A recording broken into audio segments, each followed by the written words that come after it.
you for allowing me to be here. I would like to welcome you all to our virtual literacy event. Good morning, everyone. I'm Michelle Hardy, the Giving Guru. Greetings to all the students. Thank you for having me. I am so delighted to be with you all today to share our love fitness. Hi, Dr. Houston. Thank you so much. Hi, Tori. Hi, Dr. Houston. So different. And I stayed brave and I showed kindness to all even when they weren't kind to me. And they always come equipped with a smile and grace for when you enter the place. Because Hannah is expected to cry, 2 tears burst from his eyes, and in Ask your parents for choices, or parents provide choices for them. Means so much to me and my daughter Bria, and probably also for other parents like children like Hannah. Okay, wasn't this a great event? It was incredible.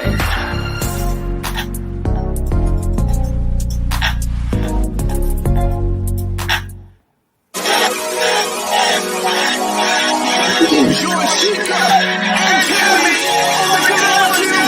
Let's go! 1, 2, 1, 2. What's that time? On Facebook Tuesday at 7.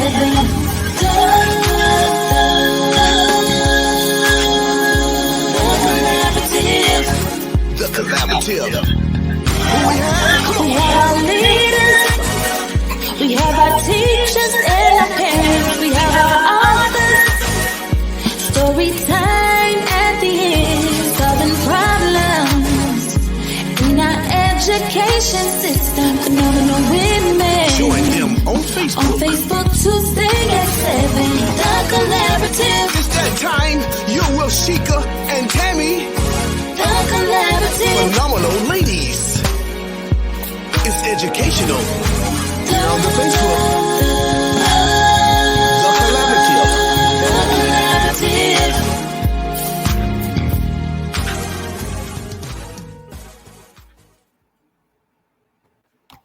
Good evening, everyone, and welcome to our special edition of the Collaborative. We're so thankful to have you guys join us today as we are on our hiatus. Hey, Sheka. Hey, Tammy. Hi, everyone. How was your day? Good. How was yours? Busy, but it was great. Yes. And thank you to everyone that's joining us. I see we have Principal Hurt with us from Detroit, Michigan. My Aunt Virginia is with us. Thank you for being here. Miss Allen, Josh Tovar from Texas, and I believe they started school back already, if I'm not mistaken. Yes, thank you all for being here. Yes. So, how was your day, Tammy? It was busy, but it was great. It was a good day. It's busy. Yes. This is the busy time of year. It is. Yeah.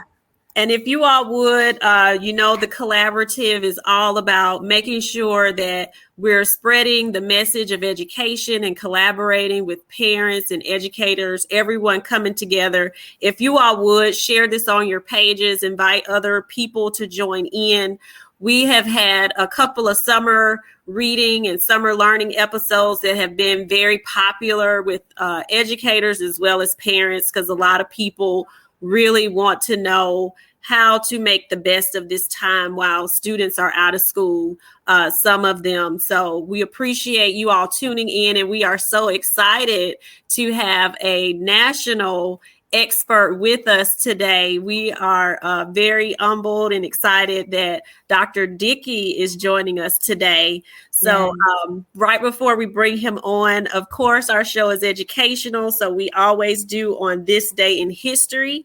And on July 27th, 1963, Garrett Morgan, who patented a breathing device in the form of a canvas hood, which was the precursor to the modern gas mask, in 1914. And he also invented the first automatic three-way traffic signal system, which most people probably know him for.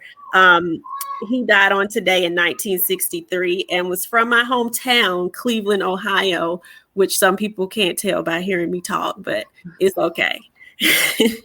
So, Tammy, I'm going to bring on Dr. Dickey. And yes, so glad to have Dr. Dickey with us.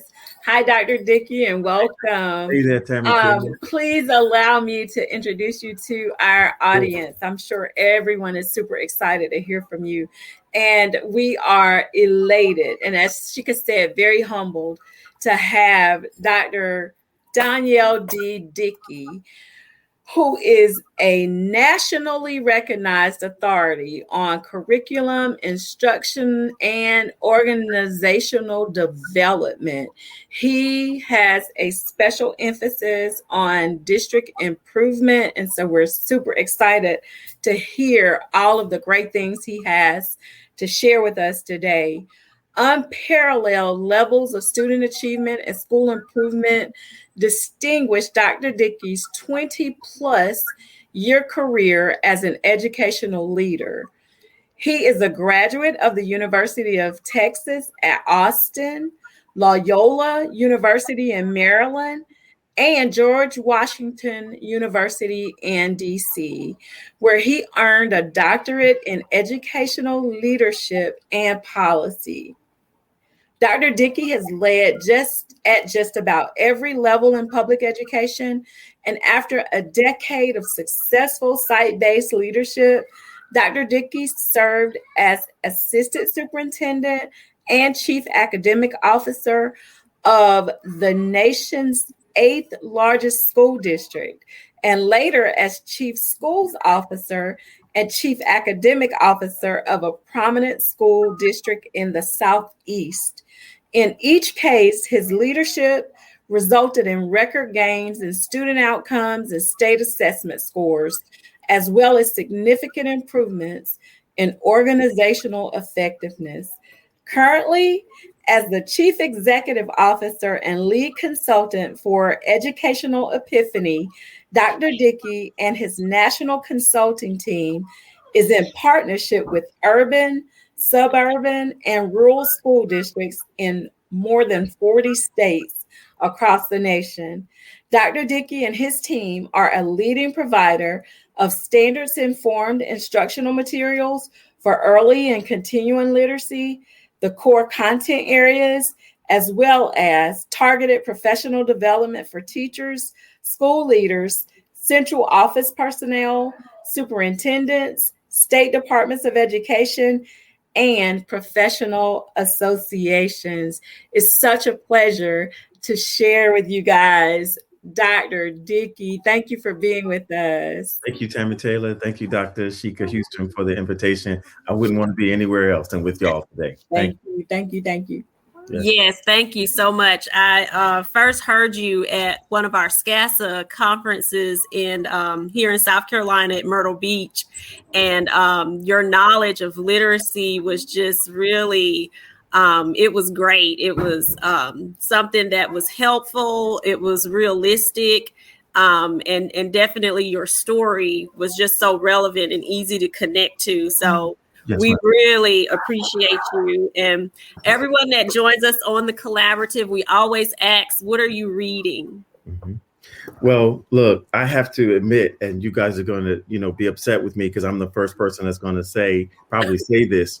I had to put down all of my reading in the past 2 or 3 months because I'm writing like 4 books at a time. Oh, wow. Yeah. So I'm currently writing a book that's published by my friends and partners at Scholastic, and it's called The Universal Language of Literacy. And and in that book, Tammy and Sheka, I'm introducing teachers and parents, school leaders to a finite number of literacy concepts for which we all must have common understanding if our children are to be successful academically. So So no matter what state you live in, main idea is main idea. What is it? What isn't it? Exactly.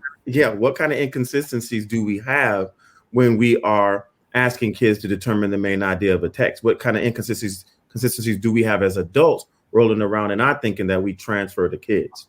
Love that universal language because we can all speak it. Oh, absolutely. And when we do, we catapult children to proficiency, even kids who have not performed at the expectation in the past. That's awesome. Yeah. Yes. Well, we definitely will let you off the hook for reading because you are writing, which is both things are connected. I know that's going to be a very helpful book for educators and parents. And you've already to it. Yes, written. I think I read 33 books. Yes, ma'am. It's up to 39 now. Oh, wow. Awesome. Yeah. And I'm also writing a new one. I'm co-authoring it with a superintendent in South Carolina, Dr. Matthew Lutz. And this book is called Mitigating Curricular Chaos. Oh, that sounds interesting as well. We love the title. In that book, Dr. Sheka and Tammy, Principal Tammy, I talk about what it means to clear up our approach to teaching ELA and mathematics and science and social studies, and what do all those core content areas have in common that we bring with us to the planning table and to the instructional delivery and assessment table. And when we clear up those discrepancies, we reduce the amount of chaos that children feel academically in our classrooms. Yes, sir.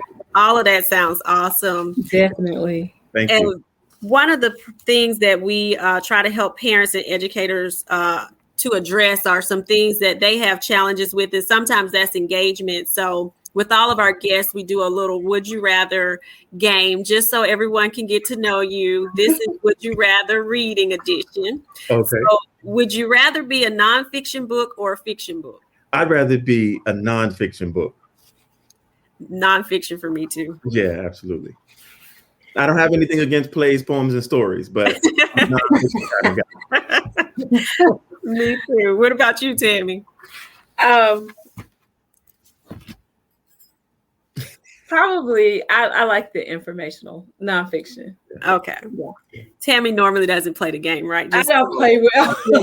You put her on the spot too. I'm glad to know she's on my team though. I am on your side, sir. Would you rather be a chapter book or a picture book? I guess it depends on what day you catch me, right? Okay. Because some days I don't want to talk, right? That's all I do. So some days I want to be a picture book. Some days I want to be a chapter book. Gotcha. Yep. I'm partial to picture books just because we work with independent authors a lot, and my children are young in elementary school. Yeah, picture books, kids can learn a lot about and literacy. She loves pictures, Dr. Dickey. That's why I should be a picture. And pictures of herself too, right? She loves it. Let's see why you gonna call me out. I would rather be a chapter book. And the last one, would you rather be a timeline or a caption? I think I'd rather be a caption because captions give the reader additional information about pictures. And so that's like the icing on the cake. I want to be the icing. Exactly. I would pick caption too. Absolutely. Thank you. I like that game. Thank you. So we're going to jump right in. A lot of people are going to tune in and a lot of people catch the replay. But literacy, has been something that has been a problem in schools for years. 2/3 of fourth graders read below grade level. Literacy rates impact so many different things like health, mental health, employment rates, poverty, and crime. And this was even before the pandemic. Yeah. And we've seen lots of problems with literacy, and they're very widespread, but it seems to always be like a lot of the same problems with not really that much improvement. And, this was, of course, people that you're not working with. But why do you think that is the case? Like, what is the problem with literacy and why can't we get it right? Yeah, I wanted to add something to that data that you lifted, Dr. Houston. Not only are 2/3 of the nation's third graders not reading at the grade level expectation, 2/3 of the nation's eighth graders are not reading at the grade level expectation. And 2/3 of the nation's 12th graders are not reading at the third grade, or not reading the grade level expectation. And the issue is persistent, and you're right. It has been, a light has been shed on it by the pandemic, but it was an issue before the pandemic. Okay? And so I would say that if we're going to resolve literacy rates in this country, and one of the richest countries in the world, might I add, yes, we're going to have to get together on what it means to teach children to read. And we have not, as a nation, we have not calibrated on the elements of literacy development, whether it be early literacy K2 or what I call continuing literacy 312. Because if kids are not reading by the end of grade 2, beginning of grade 3, we have a continuing literacy imperative. We can't just push the sixth graders into seventh and they are reading at the grade level expectation. We've got to triage them. And so I think what I'm doing across the country now, and Dr. Tammy Taylor mentioned it, is I'm talking to as many school districts as I can and professional associations about what it takes to get kids to the reading proficiency finish line. And it's simple. It's finite. Two things. Number one, decoding. Decoding is not reading.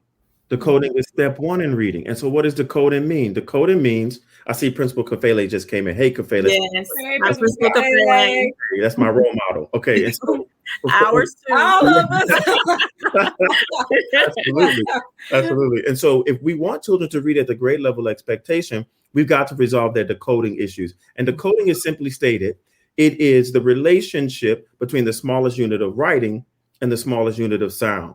And so when children or readers see words on the page, do they know what sounds to produce? If your brain as a reader is struggling with what sounds to produce, you're going to be missing out on comprehension because your brain is struggling with the fundamental when the fundamental should have already been resolved.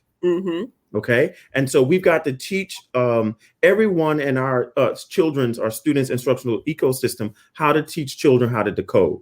So there are 44 sounds that make up the English language, and those 44 sounds can be written 144 different ways. But let me tell you what's happening in the lower grades, like kinder, first, and second. Kids are learning K, kite, k. Well, guess what? K is not the only way you write k. You can write it with a K. You can write it with a CK as in duck. You can write it with a CH as in school. You can write it with a CC as in occur. You can write it with a QUE as in antique. Are you with me? Yes. So, I could go on, but there are 6 ways to represent that sound. And when children don't understand that, when they see CK on the page, they might say instead of k. And so decoding is very important. Now, the second half of what it takes, and you tell me if my answers to your questions are too long. Okay, I will give you some. Okay, all right. Okay. And so the other part of reading at the grade level expectation is that kids have to be able to create meaning. At the same time they are decoding, which is pronouncing words, they have to also be understanding the words that they have decoded or pronounced. So if I say the word metamorphosis, so if I see it written and I pronounce it or decode it, metamorphosis, blended metamorphosis, my brain also has to say at the same time, meta means change and morph means shape. And SIS and metamorphosis means process. So when I'm done decoding, I have to be done also creating meaning, which means metamorphosis means the process of change and shape. America, that's reading. It is decoding and creating meaning on a parallel simultaneous pathway. When we get that right, we resolve this pandemic of a reading issue across the country. I love that answer. And as I work at the secondary level, Tammy's actually at the elementary and has lots of experience in early literacy. Yeah. I'm glad you talked about how we're not on the same page, because we're not. There's so many different schools of thoughts and philosophies about, whether or not you believe in putting a lot of money into early literacy. Tammy's philosophy is that, and she's done that at her school and increased her report card grade three levels in 1 year. Yeah. But, everyone doesn't buy into that. And at the secondary level, the problem that I have is we're all teachers of literacy. We have to be, because a lot of times we get the students from the elementary level and they're not on grade level.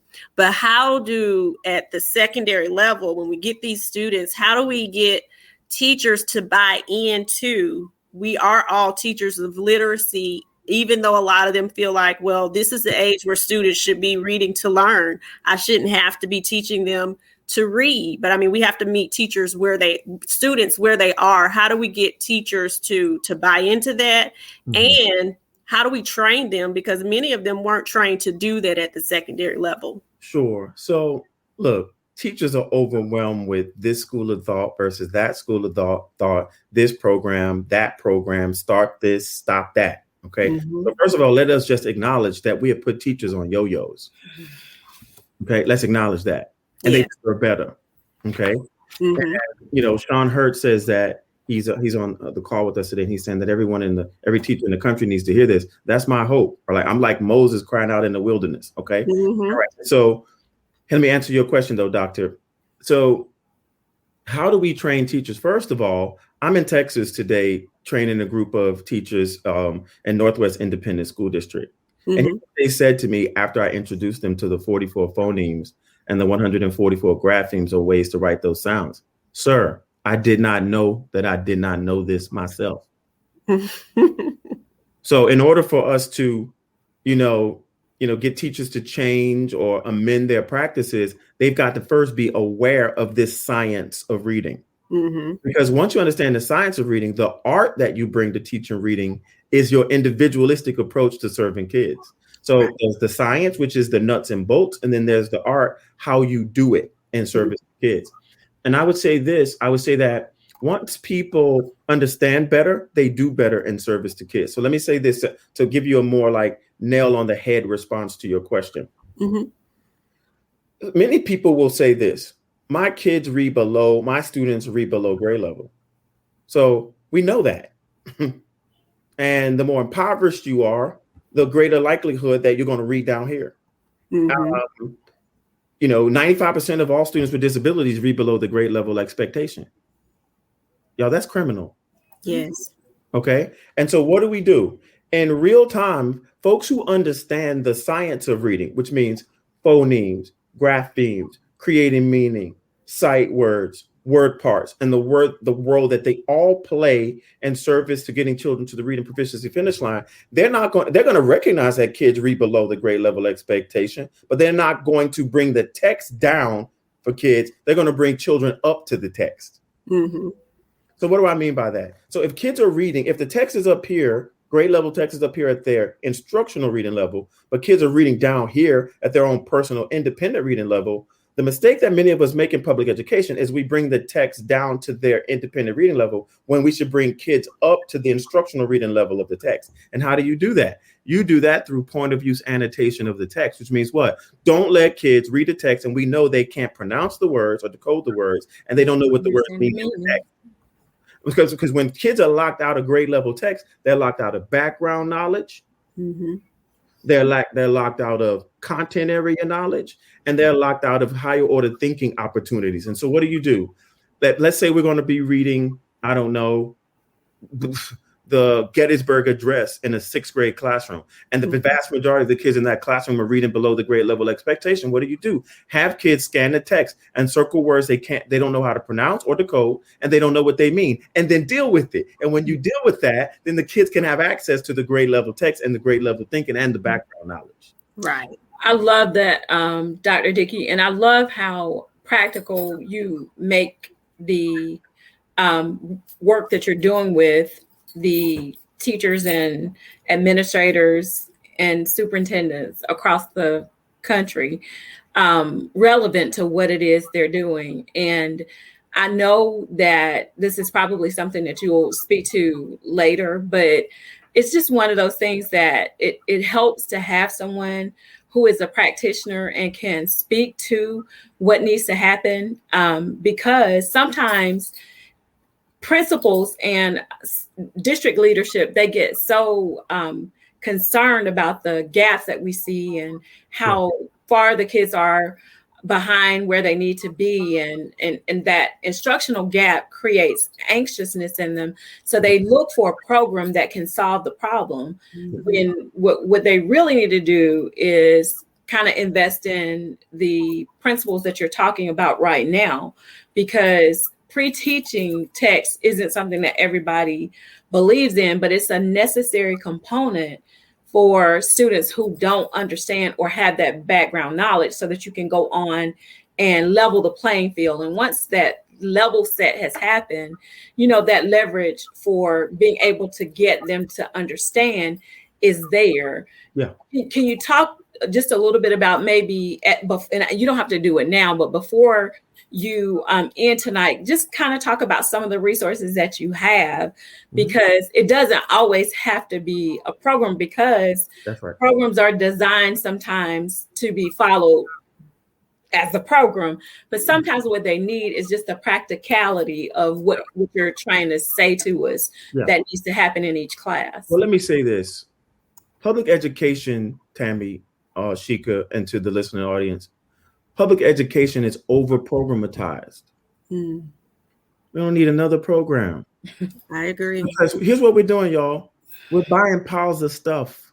When in fact, if we spent time building human capital, like building capacity of every tier of your educational instructional ecosystem.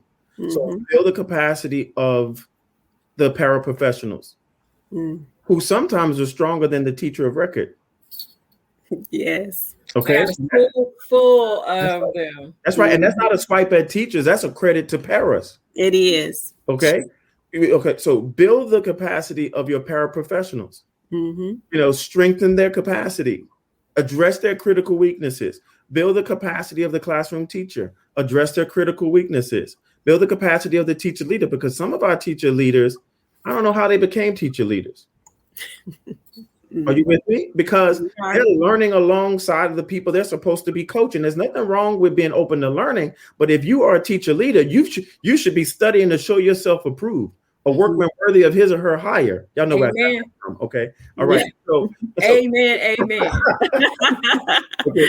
So you got to build the capacity of paraprofessionals, teachers, teacher leaders, assistant principals, central office people to whom principals report, so that the everybody is marching to the beat of the same drum. And what you need more than a program is capacity. So when people pick up the program, they can see the holes in the program, because there's no program that you can buy in this world, including the one that I've written and published by Scholastic, that doesn't have holes in it. And so how do you fill the holes in any program of study? You do with the capacity of the people who are handling the program. Okay. And so I would say this, the resources that I have built and I'm sharing with that's impacting, the schooling experiences of millions of children nationwide, they're practical resources. So let me tell you, here's what I've done. I've taken the state standards for ELA once and for all, and I've unpacked them, because I'm tired of unpacking the same standards for the past 10 years. Right. And so if kids are going to be determining the main idea of a text, what does that mean? Main idea is what the text is mostly about. And in order to understand main idea, you've got to understand that key details are synthesized in order to determine the main idea. And key details are important words and phrases that are used intentionally by the author to fulfill the purpose for having written the text to communicate the main idea to the reader. And the key details are too narrow to be the main idea. And the topic is too broad to be the main idea because it's the subject. So I've taken every state standard for ELA and mathematics and science. And social studies is harder to do because social studies standards change a great degree from state to state. But I've unpacked every standard. I've interpreted every standard. I've identified every academic term that should be taught from grade to grade to grade. Like main idea is main idea in 3rd grade, 4th grade, and 5th grade. And then main idea becomes central idea in 6th grade through 12th grade. And central idea is synonymous with main idea. And I've defined like terms like inference. It's not an educated guess. It's a logical inference. So I've unpacked the standards, operationally define every term that lives inside of the standards. So when children go from 3rd grade to 12th grade and they're being asked to infer, the expectation doesn't change. But it looks the way that it's supposed to look at that grade level, which is awesome. Yeah. Did you do that based on Common Core, Dr. Dickey, or have you done it from state to state? State to state. And so some states are Common Core, okay, which in some states you don't even mention that word. I mean, I'm in Texas right now. I don't like it. Okay. So in some states you don't mention it. But guess what? Main idea is taught in the state of Texas. So main idea is main idea.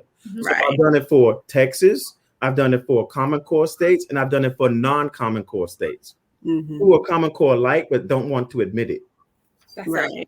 Yes, South Carolina. Yeah, absolutely. So to your question, Doc, and I'll round out my response to your question. I have created what are called interpretation and resource guides, where I've interpreted every standard for ELA, mathematics, and science, defined terms, written graphic organizers to match the nuance of each grade. As you said, that the standards change by grade to grade. And so I've written graphic organizers to help teachers have the tools that they need to gradually release students to independence. I've created posters of like really important words at cross grade levels and disciplines, identified the grades that they should be taught. And these resources come print and digital. And everybody who's listening today can learn more about those resources by visiting our website at educationalepiphany.com. Thank you so much, Dr. Dickey. We just wanted to make sure we got that out there so that people do know that there are resources that don't have to come in the form of a program. Right. Yeah.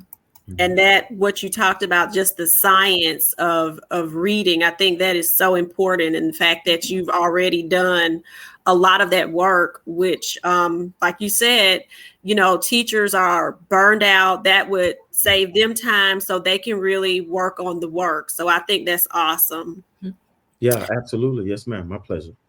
And one of the things that you hear a lot of people talking about, especially during the pandemic, is learning loss. And some people, say it's a dirty word. Some people are saying it's a real thing. Just tell us your thoughts on that and what advice you have to offer that's helpful to parents and educators. Yeah. So look, let us be clear here that children from economically disadvantaged households experienced a gap in service. So the least among us got the least, potentially. Not in every case, but in many cases. And so, but there's hope. Let me tell you why there's hope. When you think about whether you be a Common Core state or a non-Common Core state, there's some commonality in the standards between K2, within 3.5, within 6.8, within 9.12. So if children miss determining the main topic, which crosses straight lines in 1st grade, guess what?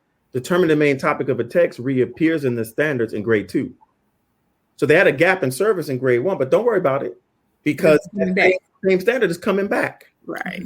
What we have to be concerned about, well, let me say this. Let me go to middle school. So kids have to determine the central idea of a text in 6th grade. But what if they had a gap in service during the pandemic? Guess what happens in 7th grade?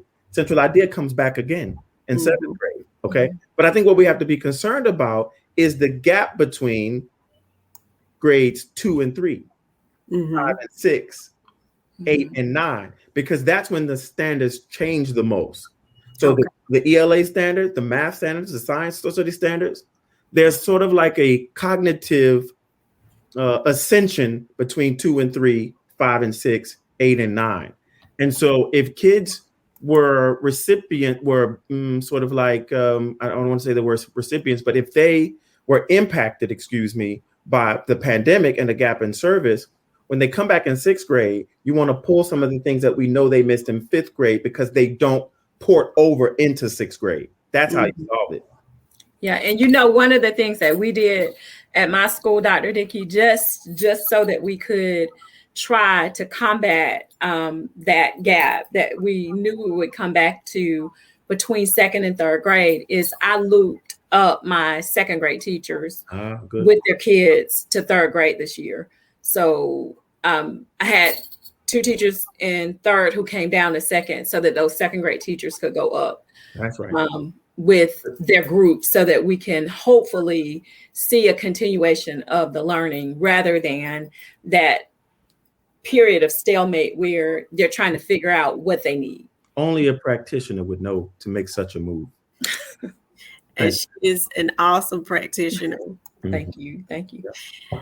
And hopefully this won't take you back too far, Dr. Dickey, but everyone looks for strategies and resources and tools to engage and motivate their African-American male population.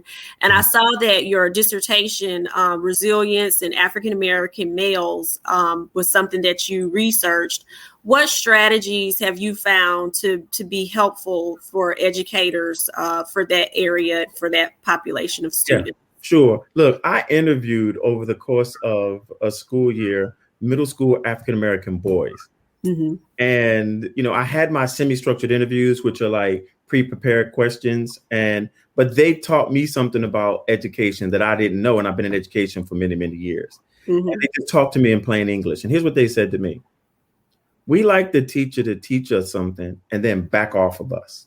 Right? They don't want somebody to like stand over the top of them because they say they can't function like that. Right. So here's what they said, and I connected the dots between and among their responses to my questions. They said they really like gradual release, is what they were telling me. They like for somebody to show them, right, check for their understanding, give them a chance to practice sort of with the expert, and give them an opportunity to practice with a peer, and then allow them to work on their own. Yes. Because they don't want to feel the constant pressure, because they say they feel that constant pressure in and out of school. Right. They also said that when teachers show them respect, then it becomes their responsibility to show respect back to the teacher. And so children know who likes them and who doesn't. They do. They know. Yeah. And they said it's their responsibility to perform academically because they don't want to displease the teacher whom they have a great deal of mutual respect for. And then they also said that they don't appreciate children who disrupt learning when they're trying to learn. Because there's this stereotype about African-American boys in public ed, and it's wrong.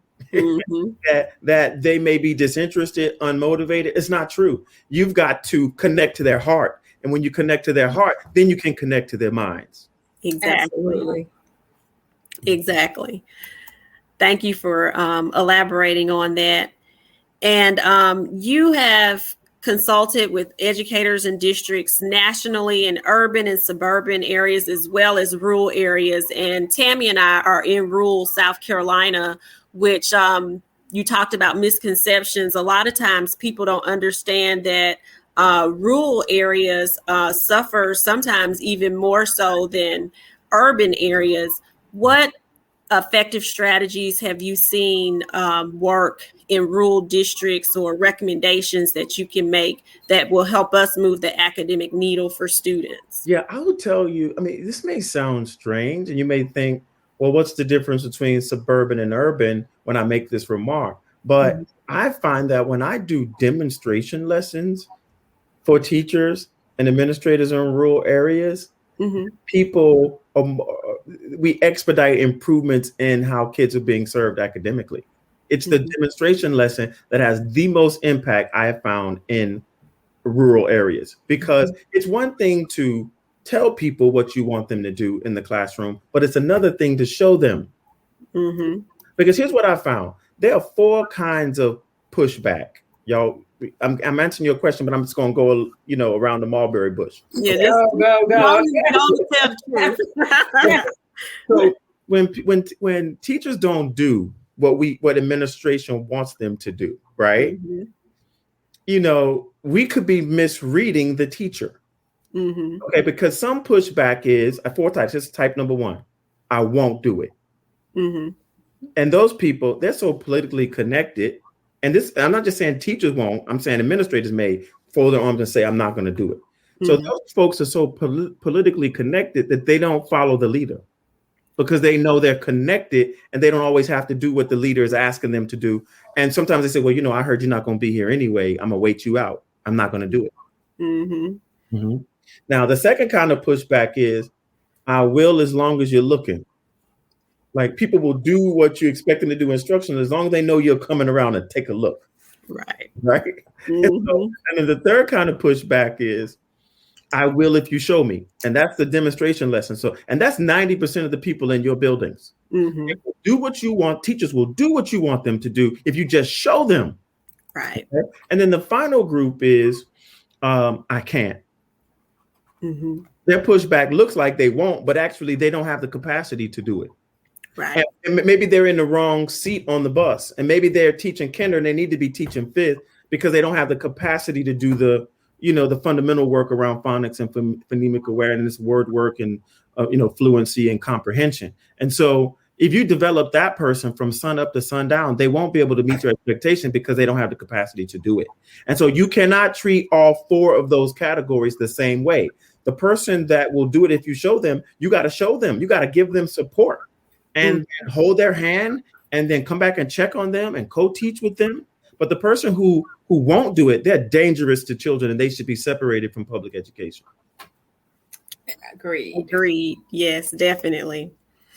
And this is the last question, and some people in the audience, if you all have questions, make sure you're putting those questions in the comments so we can see them.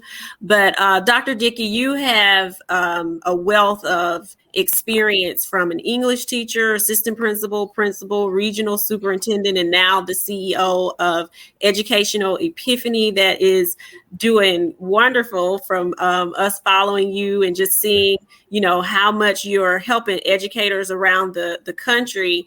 Tell us about the transition and when you knew that it was time to completely transition into this role, because there's a lot of people like ourselves who we're educators as well as we are consultants with our own company, Create and Educate, and we're helping people as well in leadership and literacy. When did you know it was time to make that full transition? Yeah, so Educational Epiphany is 13 years old, and which means if you look back at my resume, 13 years ago, I was a middle school principal. So I was running and building Educational Epiphany while I had a full-time principalship. And let me tell you how I got into this business.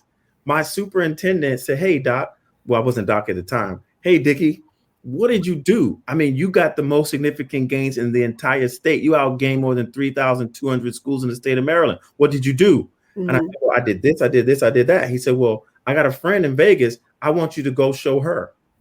Go show her what you did. And I said, okay. So I met with her at like Dunkin' Donuts in Maryland. And she said, well, what does it cost for you to come to my school and help me? And I was like, well, I don't know. I've never done this before. I went online and I Googled, like, what do consultants charge their clients? Right. and I couldn't get an answer. It just said the best answer I could find is base it on the impact. So I charged my fee and I kept that fee for like a whole decade. And guess what I did with her in 1 year? She demonstrated the most significant gains in Nevada that year. Wow. Yeah. And so then I knew I had something. But, we don't grow up and think you're gonna leave a good government job for something that's not sure. I didn't get ahead of myself. I kept working as a principal, went to Philadelphia as assistant superintendent, and then the next year became the chief academic officer of Philadelphia. That's the 8th largest school district that you read in the bio. And then I went on to Atlanta to be the chief of schools and chief academic officer. And all the while I was running the business quietly because you can't have conflicts. You can't have like ethical conflicts. And so I just had to do it quietly. And when I lived in Philly, I didn't do business in Philadelphia and Pennsylvania. And when I lived in Georgia, I didn't do business in the state of Georgia, because you cannot benefit from the folks in your own state. That's unethical, right? Right. So when I knew I needed to transition, is I thought I knew I wanted to do next, what I wanted to do next. I thought I wanted to be a superintendent. But it turns out I could help millions of children independently. And so I made the decision. Now, I know that's not what the newspapers say, but you can't, that's fake news, y'all. Okay? And so here's what happened. I made a decision and I trusted God. And it blew up. And so I knew when I went to do something that I thought I should do next, only to find out that should not have been my next move. Wow. And you just know when you know. And let me tell folks who are interested in stepping out there, you need a pipeline. You need a pipeline. And so you can't step out there and you don't have a client. You don't already have one. And you want to be a nationwide consultant, you better have a pipeline. And so by the time I stepped out there, y'all, I already had a pipeline. And so then I was able to build upon that pipeline. I have customers, clients, partners that I've been working with for 10 years now. They're still on board with me. And while other folks are going backward, other schools with whom I've had the opportunity to work, they're going forward. Well, we just want to commend you. I've seen you present at that conference before, and I see that you are going to be presenting at some other conferences in South Carolina that I definitely plan to attend. Your work is phenomenal. It's what educators need, and I just want to we want to commend you for what you do, because literacy is the thing that really, when we talked about all of those areas that it impacts, that is the thing that we really need and can't afford to not get right, especially for children in our communities as well. So thank you, and we commend you for your work, and thank you for being here. You've shared a wealth of information with everyone. I hope everyone was taking notes. I was so admire the work that you're doing. Thank you so much. It's my pleasure. You look, y'all, if y'all ever need me again for anything big and small, you don't hesitate to call me. And Dr. Abrams from my team, you know her. She's hardworking. She'll get it scheduled. She will. We are so thankful for her as well. Yes. So thank you so much. We're going to end. We normally end with story time, but we're going to end tonight with something that we've been working on with one of our independent authors, LaToya Lewis, who has written I Am Brown. We have a Braille's tour where she is actually teaching in Dubai. So Braille's taking us on a tour of Dubai while she reads I Am Brown at the end of that. So we're just going to show the trailer. And then if you would like that to be emailed to you for you to use for your parent families, for student and parent engagement, for summer reading, or for literacy, it is something a tool that you can use. So thank you all for joining us in our Facebook audience. Thank you, Dr. Dickey. We so appreciate you. And we did hear you. We're not finna quit our jobs now. We know better. Yeah, so Pele had a pipeline before he left. You can have a pipeline. We're going to keep these good government jobs. All right. We're going to learn and build this pipeline first. All right. Okay, everybody. Y'all take care. All right. Yes, Thank you so thank much. you. Thank you. My pleasure. All right. Let me share my screen. And if you would like a copy of Braille's tour, if you would just visit our website and put your email address in, we will email you Braille's tour as well as the catalog. So thank you all so much for joining us. And I'm going to put this up right now. Oh, it didn't go up, did it? No, it's not on. Are you sharing? There we go. There you are.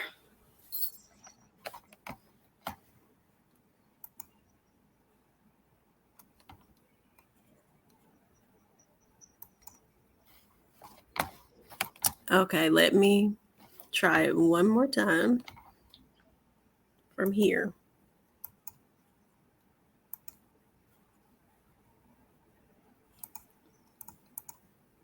Here we go. Are you ready, Bella, to go to Brayley's tour on the airport? Yeah! You got the ticket? Yeah! I've never been to Dubai. I just can't wait. Can you? Yeah! Let's go!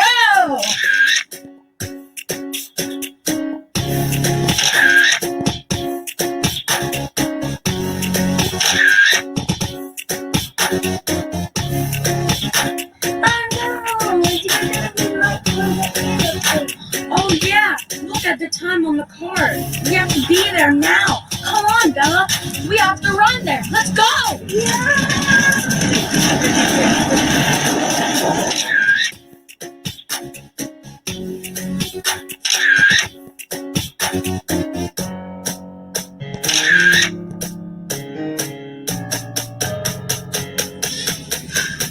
Bella, we need to the airport so we can fly to Dubai and see Brayley's tour. I can't wait. Can you? Yeah. Let's go. Let's go and get on that plane. Bye.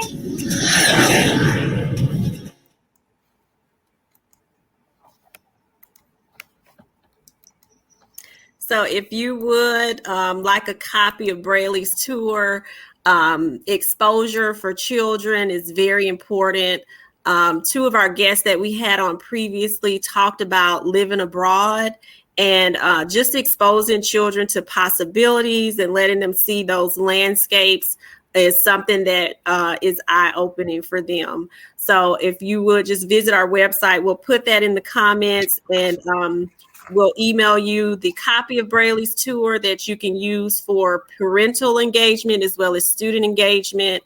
And parents, you can definitely use it to make it a family affair for you and your children, and make sure that summer reading is something that is still going on in your home. So thank you all so much for joining us. Yes, thank you. Hey, Miss Caldwell. Yes, hello. And Josh Tovar asked for Dr. Dickey's Twitter, Sheka, and it's at Donyall, Donyall, and we could put it in the comments if I'll put it in there. Yes, Josh, we'll put it in there. Thank you so much for asking and for being on. And Principal Kafele, we appreciate you, Principal Hurt, everyone, all the educators that were on. Yes, we so appreciate you. This was so informative, and we will see you all on Saturday. Thank you, guys. Bye, guys. Enjoy the rest of your week. Yes.